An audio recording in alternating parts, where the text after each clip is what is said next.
In Brinegate Port, the lights do not fail politely. They fail like a coin toss that decides who gets to breathe. At Ashline Clinic, a ventilator is one flicker away from silence.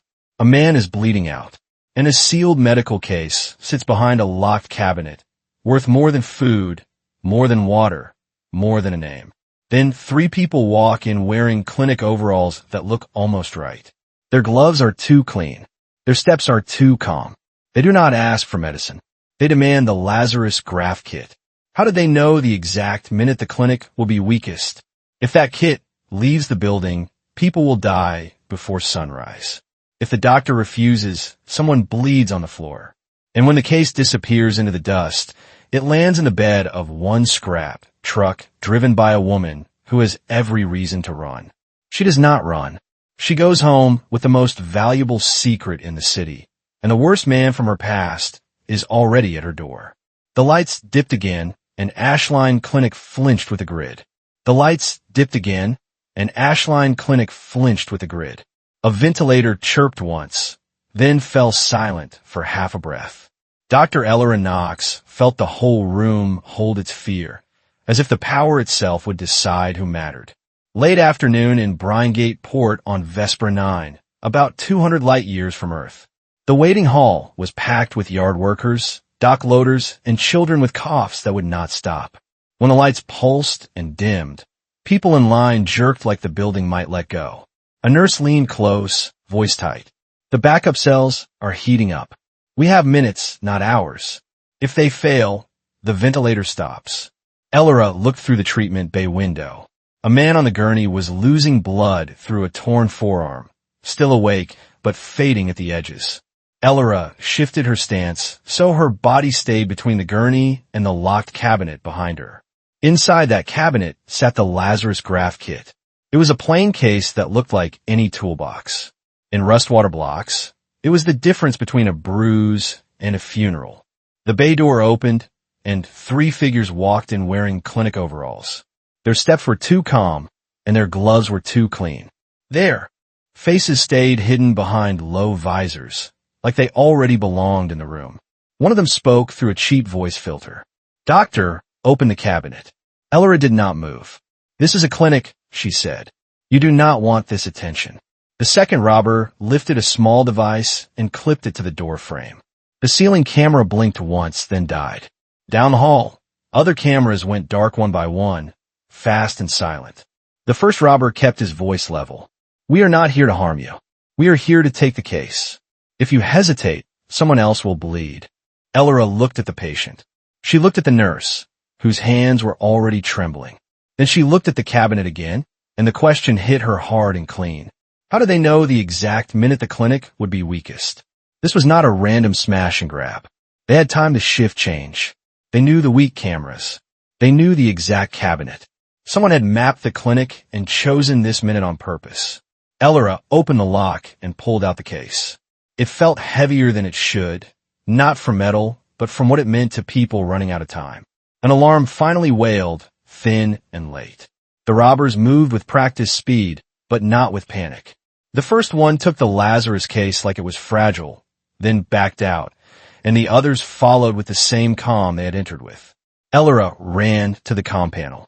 The screen flickered and failed, and the clinic signal that was a whisper on good days became nothing at all. Outside, the copper dust storm gusted, and the ward lights dropped into emergency glow. In Cinder Market, amber lights spilled over piles of scrap and rows of bent metal. Saela Venn guided her scrap truck through the lanes with the window up against the dust. It still slipped in, fine as powder, coating her tongue and drying the back of her throat. Saela was off-world, and her skin carried a soft gray sheen in certain light. Her eyes held a thin, reflective ring that made some people stare too long or not at all. She kept her hood up, not to hide guilt, but to avoid becoming a story. She was running a normal route. Pickup way, pay hall. Normal was safety. Near a crossing where the street cameras had been dead for years, a van tore into view and swerved hard. 2 security cruisers chased it, lights flaring through the dust. The van did not look like a desperate escape, and that made Saela's stomach tighten. It looked like a plan under pressure. The van door slid open for a heartbeat. A figure leaned out and hurled a hard case into Saela's truck bed, where it buried itself under a net of wires and bent paneling. The door snapped shut, and the van vanished into a service lane. Saela did not see a face. She saw a clean throw, a practiced hand, and a choice made in a fraction of a second. The cruisers overshot, blocked by a stalled loader in the intersection.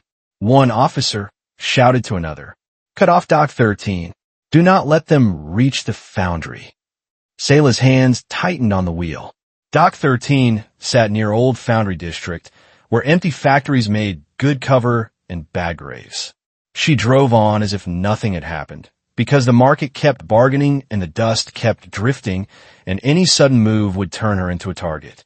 When the lane finally cleared, Saela stopped in the shadow of a scrap stall and climbed into the bed.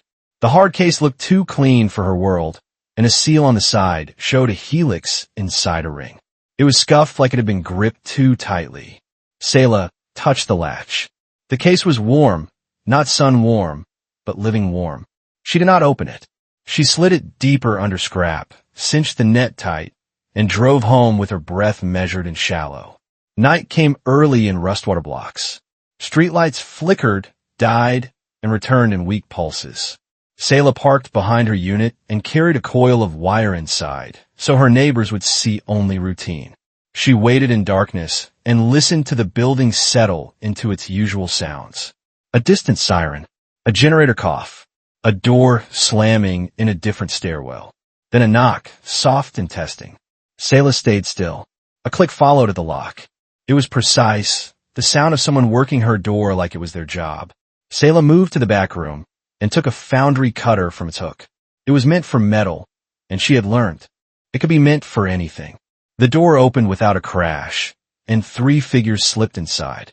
Their boots barely scuffed the floor. A man spoke, low and calm. Saela Venn.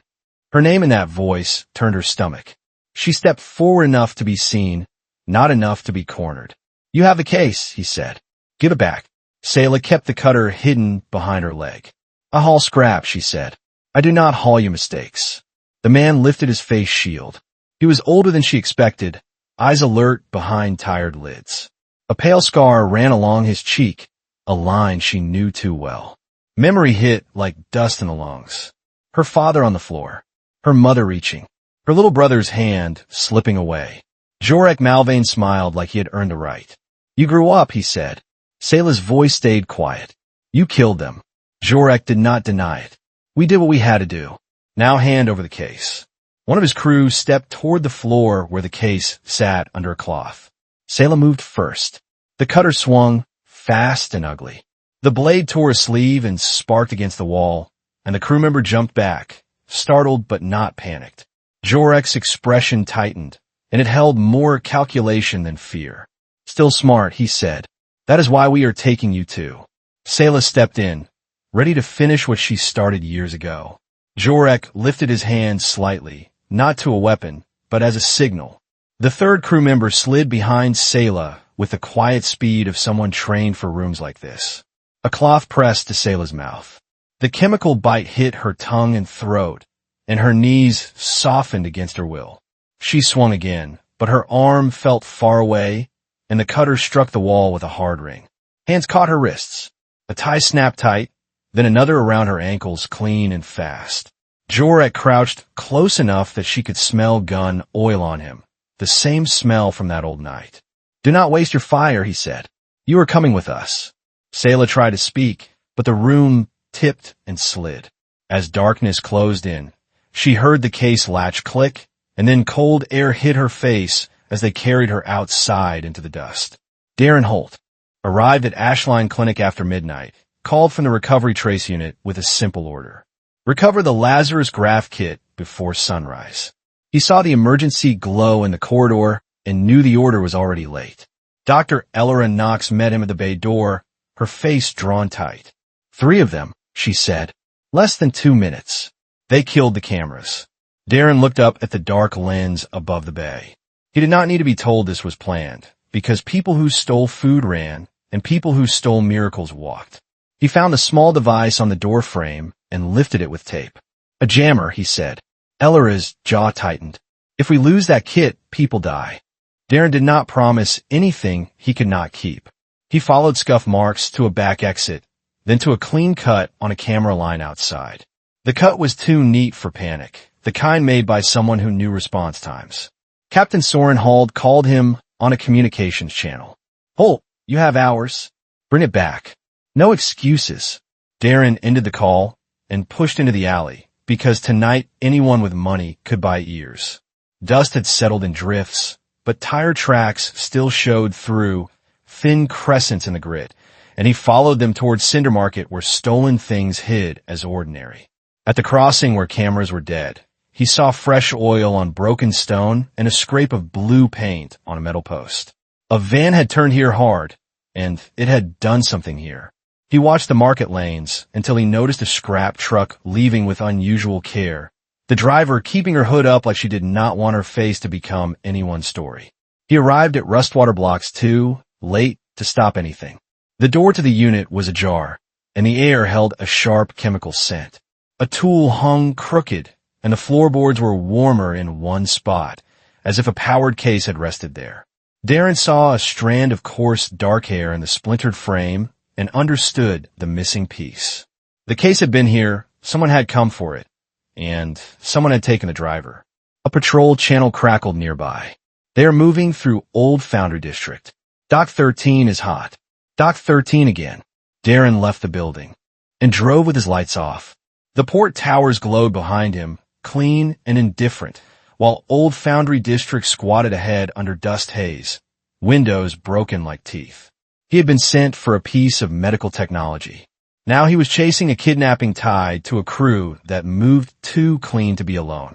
If Shardline crew had taken a witness, they were either greedy or scared, and if they were scared, then someone stronger was already buying their fear. The storm over Old Foundry District thinned into a dirty fog, but it still swallowed sound. Darin Holt left his car in a broken service lane and walked the last stretch to Dock 13, with port cranes' faint shapes behind him and streetlights blinking like tired eyes.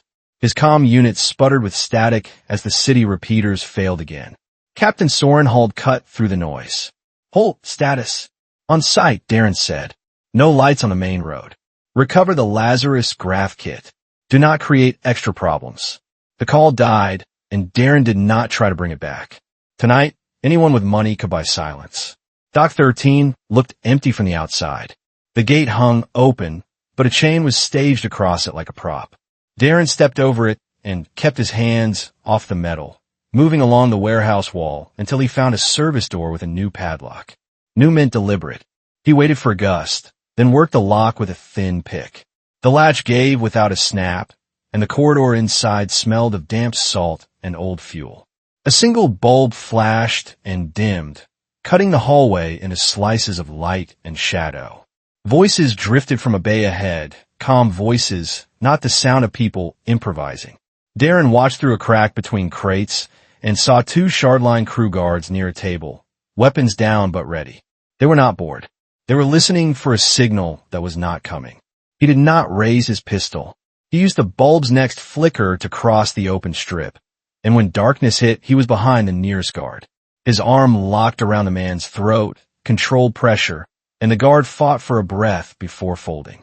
The second guard turned, flashlight sweeping. Darin tossed a loose washer across the concrete, and it clinked near the far wall. The guard shifted his beam, and Darin closed the gap and drove a hard shove into the man's ribs. The guard hit a crate and stayed there, stunned and gasping. Darin leaned in close. Where's the woman? The guard spat dust. Second bay, he wheezed. They moved the kid already. Darin left him alive. He only needed seconds. He slid toward the second bay and heard a low generator thump, then a door beyond it creaked. Someone laughed, short and ugly. Darin opened the bay door, just enough to see. Saela Venn lay on the floor, wrist tied behind her back. Her hood was off, dust clinging to her hair, but her eyes were awake and tracking every sound. Two men stood over her. One held a cloth bag like a joke. She keeps looking for knives, the first said. Then stop leaving her hands free, the second replied. Saela shifted her fingers, testing the knots. She had already found the weak point, buying time instead of waiting for rescue. Darin stepped in fast, keeping his voice low. Drop the bag. One man snapped his weapon up. The other looked past Darin as if expecting backup. Darin did not fire. He struck the weapon hand with the base of his pistol and drove the man into the wall. The second lunged, and Saela used that moment. She rolled, hooked her bound hands around the leg of a chair, and yanked. The knot slipped, and one wrist came free. The second man swore and reached for her. Darin slammed him into the floor, pinned him, and pulled a tie cutter from his pocket. He sliced Saela's remaining binding in one clean motion. Can you stand? Darin asked. Saela pushed up, legs shaking, then steadied. Yes, she said. Where is Jorek? Not here, Darin said. Saela's jaw tightened, but she did not waste breath on rage yet. She scanned the room and saw the empty workbench. They brought me here for the kit, she said. And it is gone. Darin checked the bench anyway. Foam inserts were torn out, straps cut clean. A shipping tag lay under the dust, stamped with a ringed helix and a route code that did not belong to Civic Security. Footsteps hit the corridor outside, and the stunned guard had found his voice. Darin grabbed Saela's arm. Move. They ran through a side passage as the generator coughed, and the lights dropped into near dark. The storm outside slapped their faces with grit and cold, and a van engine started somewhere deeper in the yard before fading away through the dock lanes. Darin reached his car and shoved Saela into the passenger seat. He drove without headlights for half a block, then flicked them on under a dead streetlight where no camera watched. Saela took a breath that sounded like a hurt. I'm not going back to rust-water blocks, she said. They will come again. Darin kept his eyes on the road. Then you stay close until I finish this. Finish? Saela asked. They kill my family. That does not finish. Darin did not argue. First we find the kit, he said. Then we decide what justice means. Morning light reached Cinder Market like a weak apology. The storm had settled, leaving a film over everything, and the city pretended it was normal. Darin parked in a side lane and walked the market with Saela a few steps behind him, because close was safer than alone. Off-world features still drew glances, and broken camera mounts stared from corners like missing teeth. Darin kept listening for sirens, but what he heard instead was the whine of new scanners near Southgate checkline. Meridian had been building a net, while Civic argued with itself. They found Ket Rusk near a stall selling patched respirators and fake water filters. Ket smiled too quickly when he saw Darin, as if he already knew the story in the air. Officer Holt, Ket said. You look like you had a rough night. Talk, Darin replied. Who moved a sealed medical kit out of Dock 13 before the sun? Ket lifted his hands, palms open. I deal in routes, not miracles. Saela stepped closer, her voice flat. I was taken. I heard them talking about delivery. Ket's eyes flicked over her face and then away. Fear and calculation both fast. I do not know you, he said too loud. Darin moved between them, not as protection, but as control. You know the lanes. That is enough. Ket swallowed and leaned in, lowering his voice. Shardline crew does not keep something like Lazarus. They do not have a clinic-level buyer. They deliver. Someone else owns the finish line. Saela's hands clenched. Who? She asked. Ket hesitated, and Darin understood the weight of names in Bryngate. Some names came with contracts. Ket finally said it. Meridian Ward Group. Darin felt cold move through his chest. Meridian was not a gang.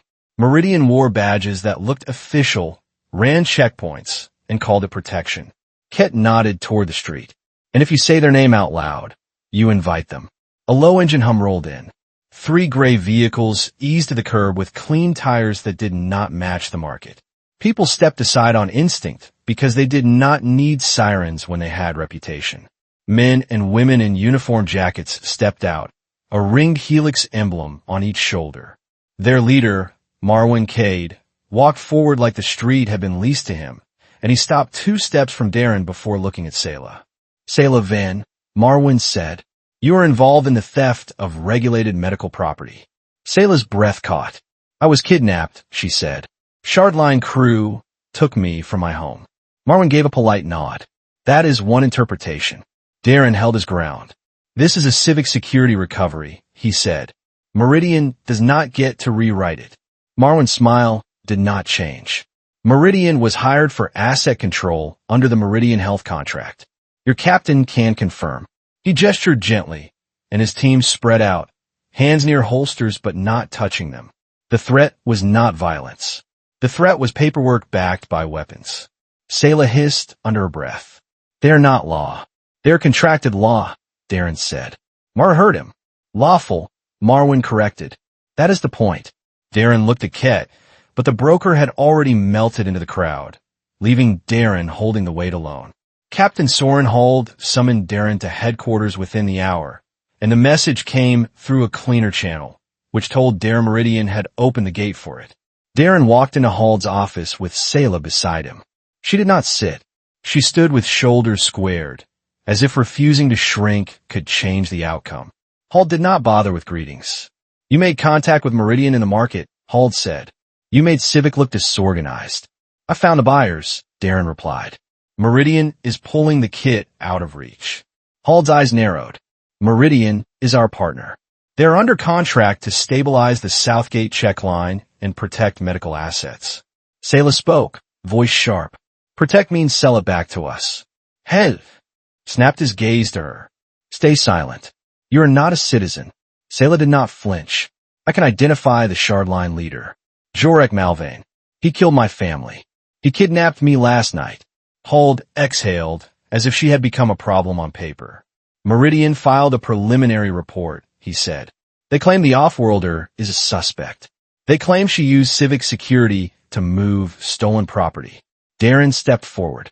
That is a lie. Hold's voice stayed even. Truth is what the city accepts. Rustwater Blocks is already boiling. If Meridian speaks first, people will believe it because they want someone to blame. Darin understood. A frightened crowd would choose the simplest story and demand a body. He kept his voice low. Let me bring the kit to Ashline Clinic and log it with Dr. Eller Knox. Put on record. Make Meridian argue with facts, not rumors. Hold shook his head. You do not control this. Darin felt the moment shift. It was not about the kid anymore. It was about who owned the decision. Hand the recovery to Meridian, Hold said. No, Darin replied. The room went quiet, and even the ventilation seemed to pause.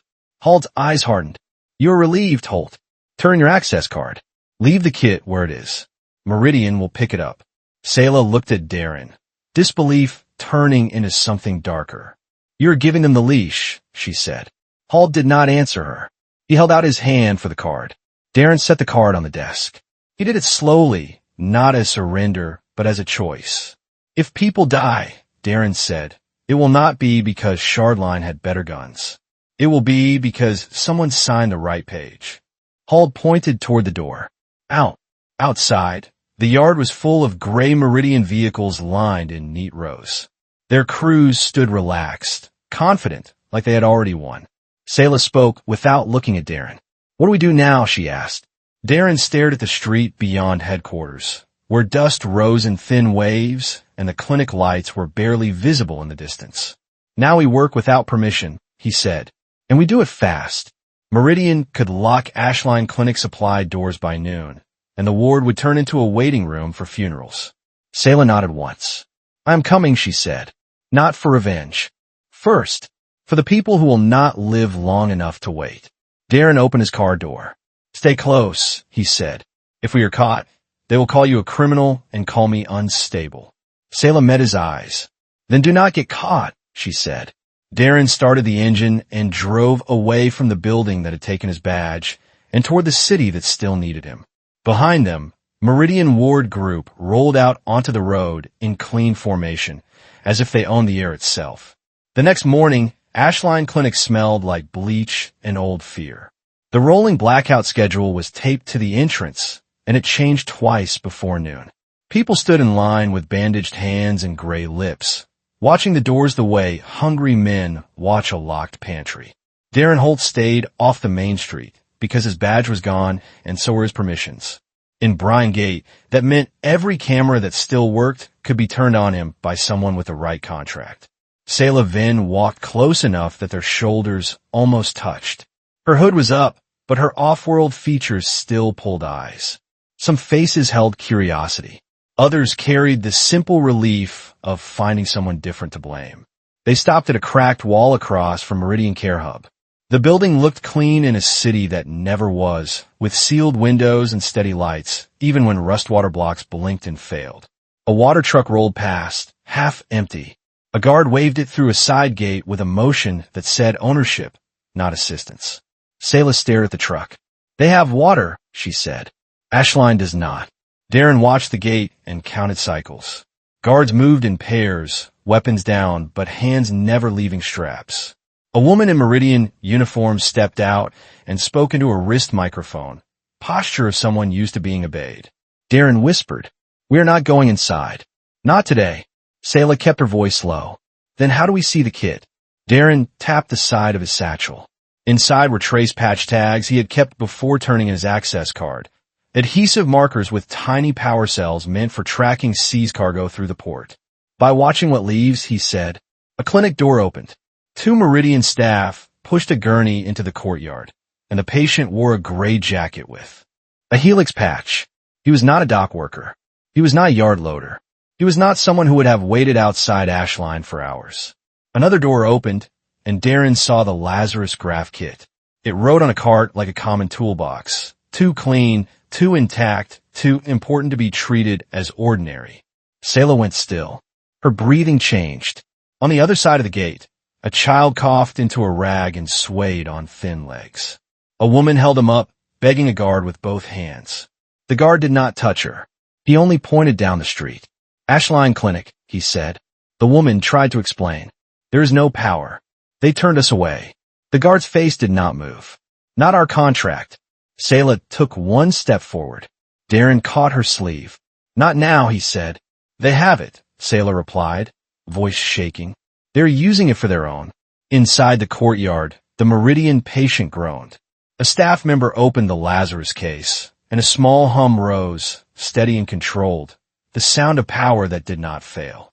The staff worked fast, gloved hands moving with the confidence of training and unlimited supplies. The patient stopped thrashing. His breath steadied. The case closed, and the cart rolled back inside. Outside the gate, the child sagged again. His mother tried to lift him, but her arms trembled. She looked toward Ashline, then back at Meridian's stable lights, as if staring long enough might change the terms. Saela's fingers flexed at her side. Darin did not let go of her sleeve. "If you rush that gate, they will shoot you," he said. "Or worse, they will arrest you and call it clean." Saela turned her face toward him. "They already call me clean," she said. "Clean enough to blame." Darin kept his voice hard because softness would not hold. "You want the kit back, and you want Jorek Malvain. If you die here, you get neither." Saela's jaw tightened, eyes fixed on the Lazarus case as it vanished behind the door. Darin watched the guards again. One of them scanned the street with a handheld reader, chirping when it passed certain metal containers. Meridian was not only guarding. Meridian was cataloging. "They are moving it soon," Darin said. "They do not keep high-value items in one place when the grid is unstable." Saela swallowed. "Where will they take it?" Darin nodded toward the port lanes. Blackglass Yard is the fastest staging ground. Forklifts, loaders, private routes. If they load it into a convoy, we can take it where cameras are dead and noise is normal. Saela watched the mother drag her sick child away from the gate. "They will not let us breathe," she said. "They will if we make the kit a public problem," Darin replied. "First we take it, then we figure out how to keep it alive." Saela looked back at the sealed courtyard and then at the street, where dust and hunger were ordinary. "I am not leaving," she said. "Not until it is back where it belongs." Darin nodded once. "Then we hit the route, not the fortress," he said. They moved away from Meridian Care Hub before anyone could decide they were worth noticing. Behind them, the stable lights stayed on, bright as a lie. By late afternoon, Blackglass Yard roared like a living machine. Forklifts screamed over uneven concrete. Chains rattled. Scrap cranes swung with slow confidence, dropping crushed metal into neat piles that smelled of oil and old heat. A dust wind rose from the yard and wrapped everything in a copper haze. It was the kind of place where a sharp crack did not always mean panic, because it could mean someone dropped something heavy. Saela led Darin along a narrow back path between stacked panels. She moved with the certainty of someone who had learned every dead end and every shortcut. This was her world, built from waste and hard days. Darin stayed 2 steps behind, watching angles and counting exits. He placed a trace patch tag under the lip of a shipping skid near the central lane. If the Lazarus case passed within range, the tag would register its signal burst. It was not perfect. Nothing was perfect in a storm and a failing city grid. Saela crouched beside a rusted loader and peeked through a gap. 3 Meridian vehicles, she said. 2 in front, 1 behind. Darin watched the convoy roll in. They were not marked like civic security, and they did not need to be. Clean tires and coordinated spacing were their badge. In the middle vehicle, through a fogged window, he saw a cart and a hard case strapped down. He recognized the corners. Saela's breath turned sharp. That is it. Darin watched the escort pattern. The lead vehicle paused at a loading bay where a forklift waited, and the forklift driver wore a Meridian jacket. The driver did not look at the storm or the sky. He looked only at a handheld screen. Saela whispered, "How do we stop them without getting buried in metal?" Darin pointed toward a stack of hollow tubing near the lane. "We do not fight them where they are strongest," he said. "We force them into the yard's own chaos." He threw a small metal bolt into the path of a forklift on the far side. The forklift jolted and stopped. The driver shouted and reversed. Another forklift swerved, and a chain snapped loose from a crane hook and slammed onto the concrete with a crack that made nearby workers curse and look away. For 2 seconds, attention scattered. Darin used those seconds. He stepped into the lane and lifted his hands like a yard worker, trying to warn them. The lead Meridian driver braked. The escort behind swerved to keep spacing, and the middle vehicle with a Lazarus case slowed just enough. Saela moved like a shadow. She slid under a stack of panels and emerged beside the middle vehicle's rear latch. Her fingers were already on the strap. A Meridian guard jumped out, weapon rising. "Stop!" the guard shouted. Darin did not fire. He stepped to the side and drove his shoulder into a rolling metal drum. The drum slammed into the guard's legs.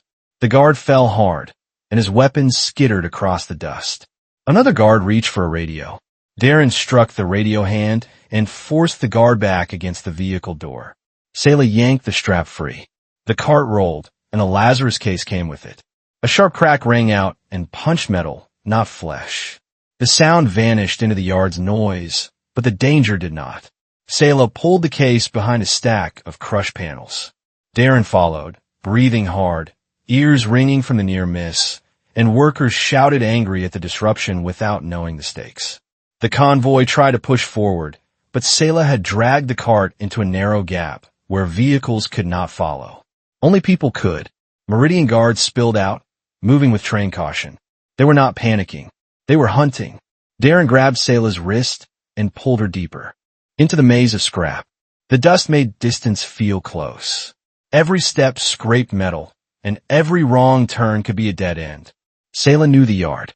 She led them under a tilted sheet of corrugated metal and into a corridor made of stacked engine housings. The path narrowed and forced pursuers to slow. A guard rounded the corner and raised his weapon.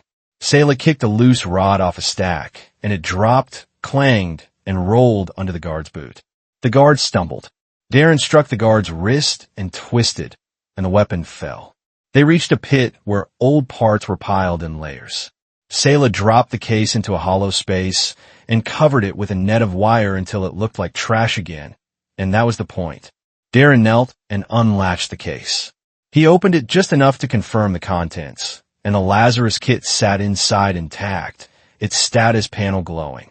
Then the glow shifted, steady to warning, and Darin felt his stomach tighten. "It says the core lock module is active," he said. Saela leaned in.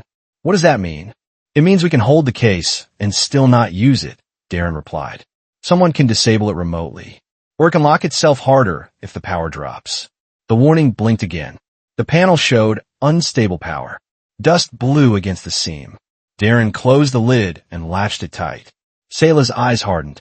Meridian can lock it from anywhere. Darin nodded. They planned for theft, he said. They planned for us.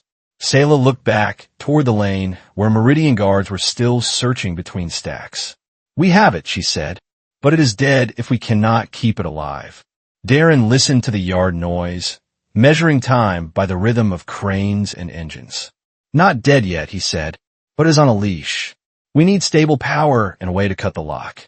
Saela placed her palm on the lid, as if touch could force it to obey. Then we steal the leash too, she said. They moved again, deeper into the maze, carrying the most valuable case in Bryan Gate and a problem that could not be solved with bullets. That night, the blackout schedule hit Rustwater blocks like a hammer. Streetlights died in a wave. Building generators coughed and failed. In the darkness, voices rose sharp with fear, then fell into exhausted silence. At Ashline Clinic, the waiting line did not move. The door stayed shut for an hour while staff rationed power between oxygen pumps and a single sterilizer. Inside, Dr. Eller and Knox used a hand lamp and boiled tools in a dented pot like it was another century. Meridian vehicles rolled past the clinic without stopping. Their lights stayed bright. Their tires did not slow. Darin and Saela watched from a shadowed alley. The Lazarus case sat between them like a sleeping animal that might bite if woken wrong. Saela's voice was tight. They are cutting the supply roads, she said. Darin watched a new sign being bolted to a checkpoint barrier down the street. It was a Meridian placard, clean and official, declaring a medical security zone under contract authority. A civic security officer stood beside the barrier and did nothing. Darin tasted grit and anger. They do not need to shoot, he said. They only need to say no. A shout rose near the clinic steps. A man stumbled forward, holding his hand against his side, and dark fluid leaked between his fingers.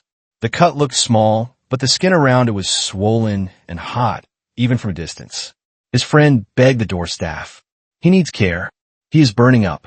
A nurse called back through the half-cracked door. We do not have power for the kit. We do not have enough clean water. Go to Meridian. The friend turned toward Meridian Care Hub in the distance, its lights steady. The path to it ran through the new checkpoint. Saela moved without thinking. Darin caught her arm. Wait, he said. Saela yanked free. If we wait, he dies, she said. They crossed the street, staying low. The sick man sagged against the wall, shaking with fever. His friend looked up at Saela, eyes wide at her off-world face. Please, the friend said. He was cut at the yard. It looked fine. Then it changed. Saela knelt and pressed her fingers to the man's wrist. The pulse raced too fast. Darin opened the case of fraction, shielding it from dust.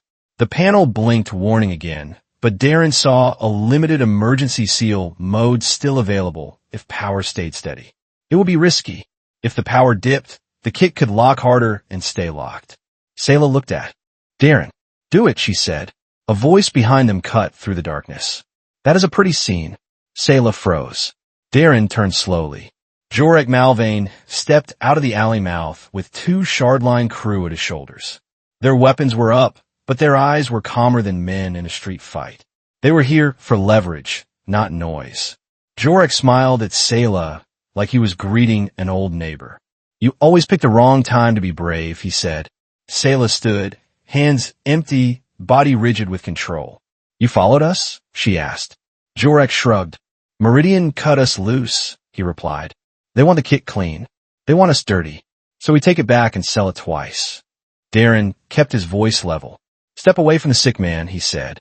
Jorek looked at Darin. And you are the badge without a badge, he said. I know your face, Holt. Civic cannot protect you now. Saela's fingers closed around a metal rod on the ground. It was not meant for killing, but it could become that in a heartbeat. Jorek noticed and tilted his head. Do you want it? He asked. Do you want to swing and make it simple? Saela took one step forward. Her eyes locked on him, not on the guns. Darin saw her breath shorten, the moment where memory tried to drive her body. Jorek opened his hand a little. Do it, he said softly. Trade your future for one clean hit. Behind Saela, the sick man coughed and gagged. His friend cried his name, and the smell of infection was sharp in the warm alley air. Saela's gaze flicked back for half a second. The man was not her family. He was not part of her past. He was only someone who would not survive the night if nobody acted. Her hand shook. Jorek smiled wider, confident in the trap. Saela lowered the rod, not in surrender, but in refusal. "No," she said. Jorek's smile faltered. Saela dropped back to her knees beside the case. Her voice sharpened into command. "Darin, seal the wound." Now. Darin did not hesitate. He activated emergency mode and pressed the applicator to the infected cut. The device hummed low and steady, drawing edges together and applying a sterile barrier. It was not full treatment. It was time. The panel flashed again, warning of unstable power.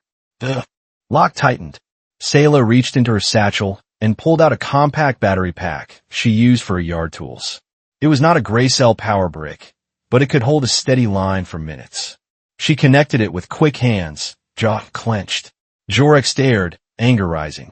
"You would rather save a stranger than finish me?" he snapped. Saela kept working. "I will finish you when I can live with myself after," she said. The sick man's breathing slowed. His friend sobbed once, then held him steady. Jorek lifted his weapon, rage climbing. Darin shifted between Jorek and Saela without raising his own gun. "If you fire, the whole block hears it," Darin said. "Meridian hears it too. They will come, and they will erase you." Jorek's eyes flicked toward the checkpoint lights in the distance. He hated the truth of it. He hated being smaller than the contract. One of Shardline pulled him back. "Not here," the crew member said. "Not now." Jorek stared at Saela like a promise he intended to keep. "This does not change what you are," he said.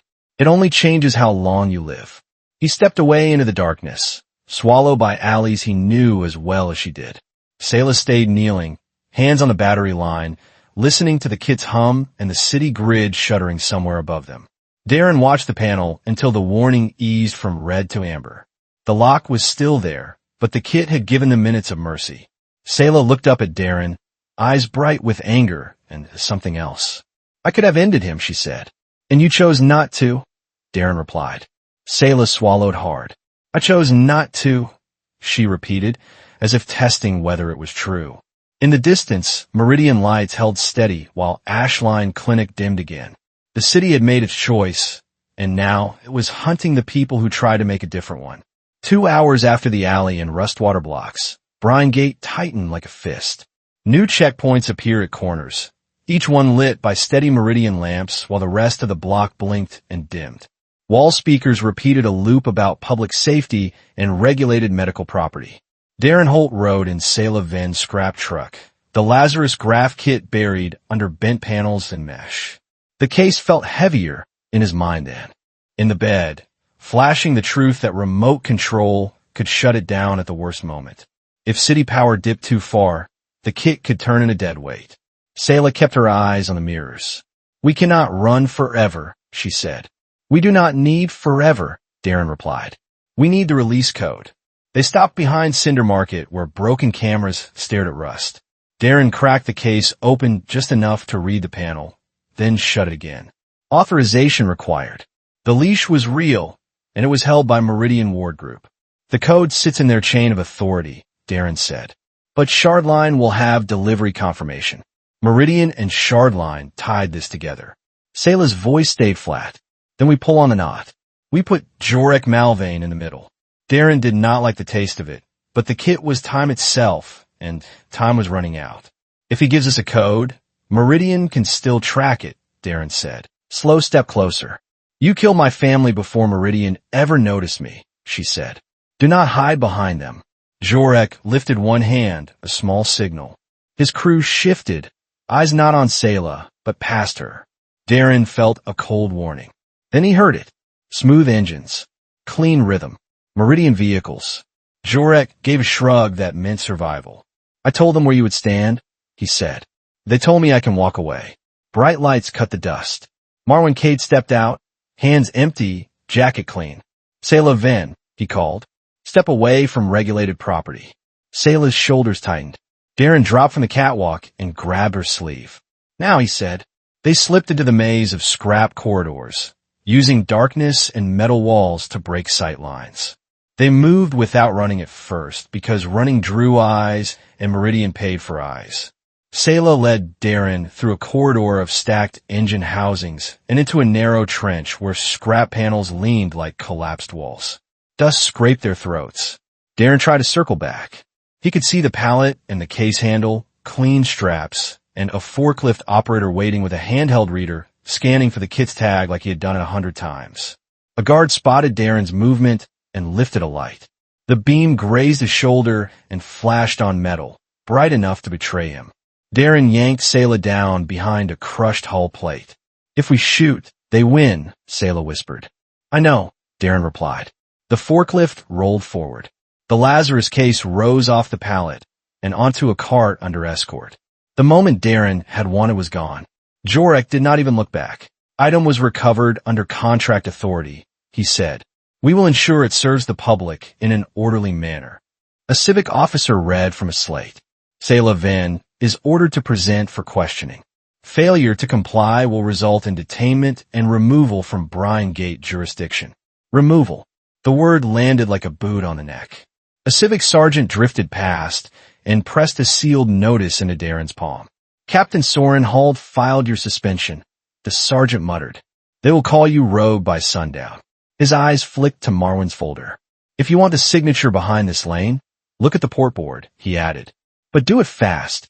A man in the crowd shouted, "So my mother waits while you stamp pages?" Another voice answered, angry and simple, "Off-worlders steal our cure." Saela flinched, then lifted her chin. Meridian did not need everyone to believe. Only enough. Two men at the edge of the crowd stared at Saela with open dislike. One said her name like it was dirt. The other raised his phone to record, framing her face as if a camera could turn her into evidence. Saela kept her shoulders square, but Darin saw the strain in her hands. Meridian had made sure the street would do part of their work for them. Marwan continued, "All shipments into Rustwater blocks will be routed through Meridian screening until further notice." Screening meant delay. Delay meant infection and funerals. Darin watched the side of the transport van.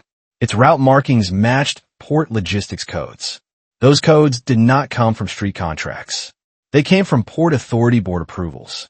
A civic lieutenant stood near the platform, uniform worn, eyes tired. Darin recognized a man who had once cared, but his gaze kept drifting toward Marwan's folder like it was a weapon he could not block. Darin saw a port seal on the folder corner, a stamp used for shipment priority lanes. That stamp did not come from Meridian printers. It came from the Port Authority board. Someone had bought more than a contract. Someone had bought the routing of mercy. "This goes higher," Darin said. Saela looked at him.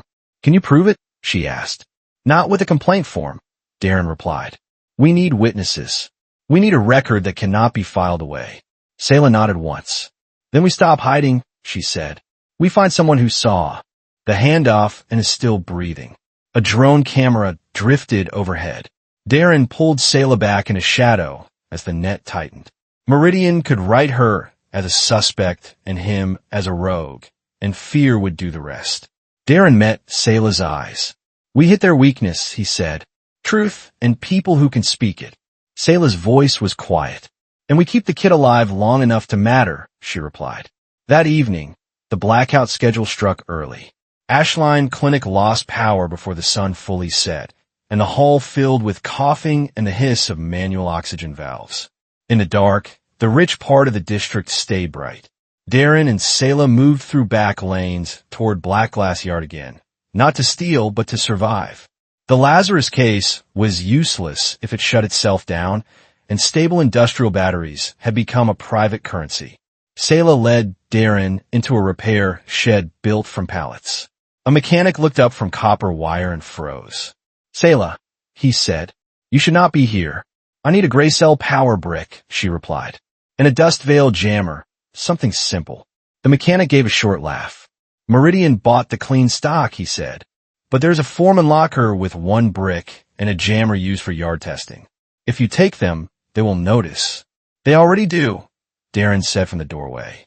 Outside the shed, a drone floated past and projected a message onto a wall in pale light. It warned residents to report suspected sabotage and described off-world involvement as a risk. The words were careful, but the intent was sharp. The mechanic glanced at the drone and lowered his voice. They control the feeds tonight, he said. If you show your face, they will find you before your own neighbors do. Saela placed a few rare alloy bars on the counter. The mechanic stared, then slid a scrap of cardboard across with a location marked. Do not come back, he said. I have a family. So did I, Saela replied, and the words came out flat, like a scar. They reached the locker after dark. Saela cut the chain. Darin lifted the gray cell power brick, heavy and warm. Saela found a small jammer unit wrapped in cloth, battered but intact. They climbed into an abandoned stairwell, overlooking rust water blocks. The city below flickered in islands of light, while Meridian Care Hub glowed steady in the distance, bright and indifferent. Saela sat on a step and breathed slow. My father fixed water pumps, she said. He hummed while he worked. He said it kept his hands calm. Darin sat one step above her, leaving space. He listened, because it was the only honest thing he could do. When Jorek came, I was thinking about dinner, Saela said. Not justice. Just dinner. Darin looked out at the checkpoints. Revenge will not bring that back, he said. I know, Saela replied. But doing nothing turns me into someone I cannot live with. Darin met her eyes. We do not do nothing, he said. Saela held his gaze steady. Do not leave, she said. I will not, Darin answered. To lock the district into a new agreement, a Meridian health contract that would make care a gated service. They will do it inside, Darin said. With cameras. Good, Saela replied. Then, they will have witnesses. Darin checked a small recorder, a plain port safety device. It could push a message onto the harbor emergency frequency. The one channel the port could not fully shut down without admitting sabotage. Meridian could drown it later, but could not stop ears that were already listening. Saela watched the building entrance. There will be guards, she said. There always are, Darin replied. We do not win by outgunning them. They moved along the service side where drainage pipes ran into the seawall. The storm fog carried salt and metal. A maintenance door waited with a new seal and a new lock. New meant fear. Darin worked the lock with slow care. The latch gave without a loud click. Inside, the corridor smelled like clean solvent and expensive air filters. They stayed low and moved when the hallway lights dipped. Even Meridian had weak moments. The grid was failing, and perfection cost power. A side room held stacked medical cases with the same ringed helix mark, and a cart waited beside them as if a stage display had already been rehearsed. Darin saw the Lazarus case on a shelf, strapped down like a trophy. Saela's breath shortened. That is ours, she whispered. It is everyone's, Darin said, voice harder than he meant. He was trying to keep her from boiling over. They slid into the room. Darin cut the strap and lifted the case. The panel blinked amber, then steadied. The lock still demanded a release key. Saela scanned shelves and found a binder with shipping routes and approval stamps. The port seal was there again. Port Authority Board routing. Meridian had not only taken the kit. Meridian had bought the roads it traveled on. Footsteps hit the corridor. Voices followed, calm and rehearsed. Marwin Cade entered with 2 guards. He stopped when he saw Darin and Saela, then smiled like a man meeting a problem he had already priced. Officer Holt, Marwin said, you are persistent. Darin kept the case close. You are selling lives, he said. Marwin shrugged. We are stabilizing a failing system. Charity does not keep lights on. Saela stepped forward, eyes locked on him. My family died in a system like yours, she said. You just put a signature on the knife. Marwin's gaze flicked to her face, then away, as if she were an inconvenient detail. You are an off-world resident with an expired labor permit, he said. You will be removed. Darin raised his recorder, not like a weapon, but like a promise. I have your routing stamps, Darin said, and your denial logs. Marwin's smile did not fade. Show them to whom? He asked. Your captain? Your board? They sign with us in minutes. A distant murmur rolled through the building. The signing crowd was gathering. Darin's comm unit sputtered with static as Meridian shaped the feeds. Saela whispered, we leave now. Darin did not move. His mind ran through the only path that could not be filed away. Not yet, he said. One guard lifted a weapon. Marwin lifted a hand. No gunfire, he said. Not in the care hub. He looked at Darin. Hand over the case, Marwan said. We can call this a misunderstanding. Darin felt Saela tense beside him. He could feel her anger press against her ribs, begging to be released. He thought of the boy at the gate. He thought of Ashline Clinic in darkness. He thought of Dr. Ellera Anok's boiling tools like the future had never arrived. Darin clicked the recorder on. Then he stepped into the corridor, raised it high, and spoke in a clear voice that could carry beyond walls. This is Darin Holt, Recovery Trace Unit, suspended without cause. Meridian Ward Group is holding the Lazarus Graph Kit. They are routing it under Port Authority Board priority, while Ashline Clinic is in blackout. I have routing stamps and denial logs, and I am bringing them to public eyes. Marwan's face changed for the first time. Guards surged forward. Saela shoved Darin toward the service stairs. Move, she said. They ran, not toward the street, but toward the signing hall. If they could not reach the cameras, they would reach the people. The hall doors opened as they hit them. Inside, Meridian staff and port officials stood in a tight semicircle, tablets ready. Captain Sorenhold was there, jaw clenched, eyes tired. 2 Port Authority board members stood beside Marwan's legal counsel, polished and calm. Darin raised the binder and the recorder. These stamps show who bought the roads, he shouted. These logs show who was turned away. A hush spread through the hall. It was not sympathy. It was attention, and attention was the one currency Meridian could not fully control. Hold stared at Darin, then at the binder. His throat worked once. Marwan stepped forward. Seize them, he said. Darin turned to the nearest port official, a woman with a harbor badge and a face that still remembered shame. Do you want this contract on your name? Darin asked. Do you want a death list on your signature? The woman hesitated. Her eyes flicked to the crowd, to the cameras, to the recorder that had already spoken. Marwan reached for the binder. Saela stepped between them, not with a weapon, but with her body. You can take the paper, she said. You cannot take what people heard. For one breath, Meridian did not move. They were used to force. They were not used to witnesses choosing to look. Darin backed away with the Lazarus case. He did not have the release code, but for the first time Meridian's clean story had a crack. They did not escape clean. Meridian guards herded them in his service lanes, pushing without striking, trying to keep it lawful. Darin and Saela slipped through a maintenance corridor and out into the fog behind the seawall. A van waited by the old drainage cut. Shardline crew. Jorek Malvain stepped out with a slow, tired smile. You made a mess, he said.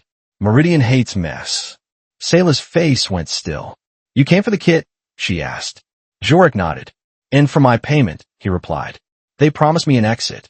Then they tried to close it. He lifted a small token, a code wafer with a Meridian seal. It looked cheap. It was worth more than food. Release code carrier, he said. One-time use. They give it to couriers. They never expect it to be stolen. Darin felt his pulse rise. You have a key, he said. Give it to me. Jorek laughed once. And then what, he asked. I'll walk away into a cage. Saela stepped closer. You do not walk away, she said. Not from me. Jorek looked at her like a man facing a memory he wanted to deny. You were a child, he said. Children become stories. Stories do not hurt. Saela raised her phone, its camera light steady. I recorded your voice, she said. I recorded. You saying you traded my life for a contract. Jorek's smile tightened. Who will believe you? He asked. Saela nodded toward the harbor frequency recorder clipped to Darin's jacket. They already started believing, she said. And I have a witness. A figure stepped out from behind the van, a Shardline driver, younger, eyes darting. He looked like a man who had carried too many seal boxes and stopped sleeping. I heard him, the driver said, voice shaking. I heard what he did in Rustwater. I heard what he did tonight. Jorek's head turned sharp. Shut up, he snapped. The driver flinched, then hardened. You told Meridian about the meat, the driver said. You sold us. You always sell us. Saela watched it happen. Jorek had made enemies by treating people as tools. Now the tools had hands. Jorek lifted his weapon a fraction. Saela did not step back. She held her phone higher. If you shoot, you become what Meridian needs, she said. A criminal story to bury the kid. Darin spoke, calm and direct. Give me the code wafer, he said. You live long enough to face court. You do not, and you die in an alley with nobody to blame but yourself. Jorek's eyes flicked to the road. Meridian vehicles were not visible, but their presence was pressure in the air. Jorek understood he had minutes, not hours. He looked at Saela. You want my blood, he said. Saela swallowed once. I want you to stop existing in my nightmares, she replied. Blood does not guarantee that.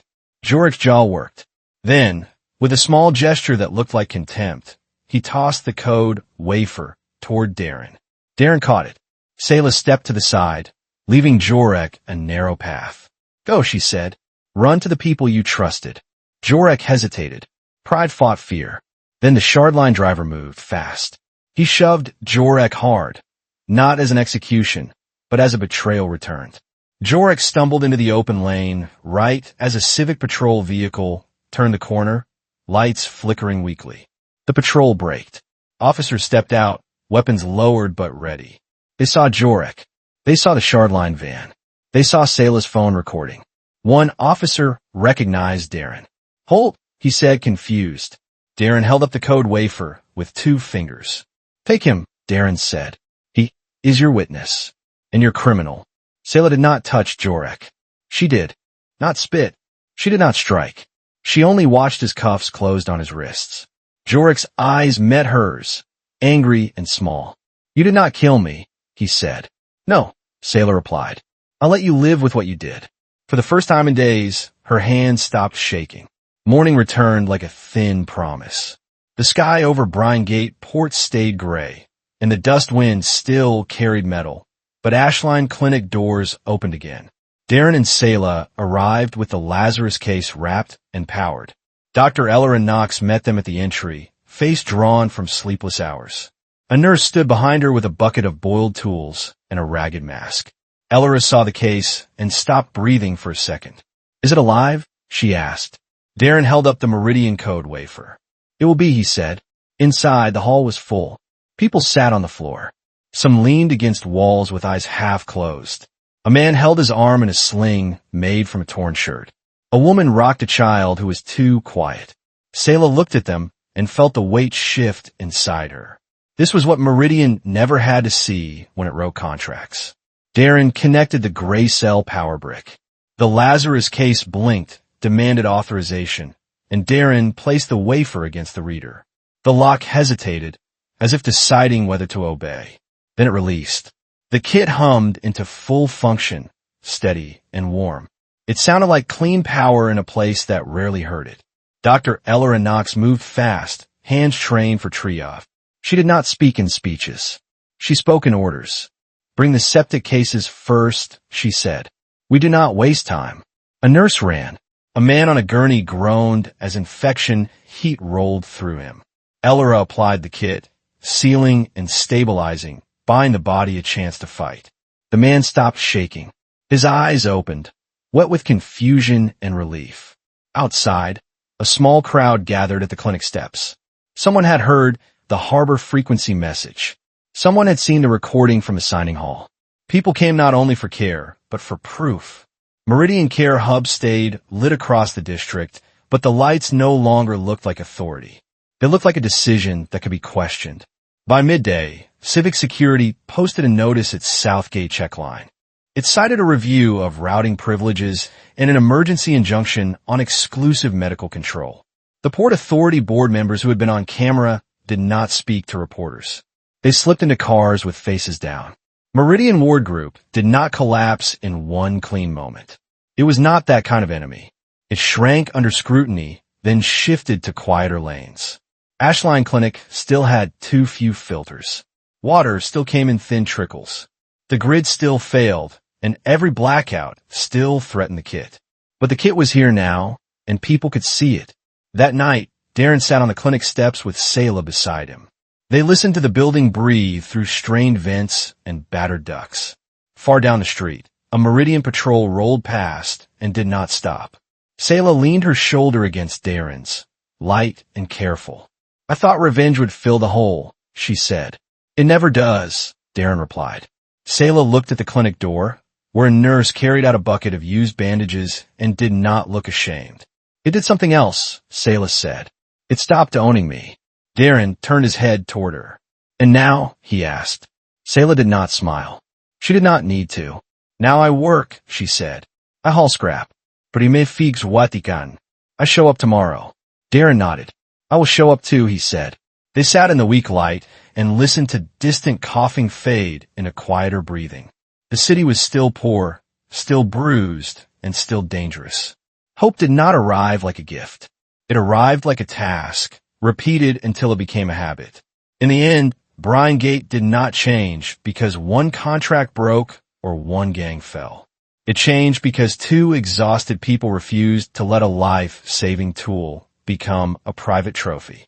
The lights in Rustwater blocks still flickered, the water still ran thin, and the clinic still fought the same hard mornings. But now the Lazarus graft kit sat where it belonged, used in full view, one patient at a time. Darin did not get his badge back, and Saela did not get her family back. Yet they both chose the only kind of victory that lasts. They kept showing up. They kept doing the right thing when nobody was watching. And in a city built on dust and signatures, that was how hope became real. If this story kept you hooked and you want more grounded science fiction where ordinary people make impossible choices, please hit like, share this video with someone who loves hard science fiction, and subscribe to the channel so you do not miss the next story.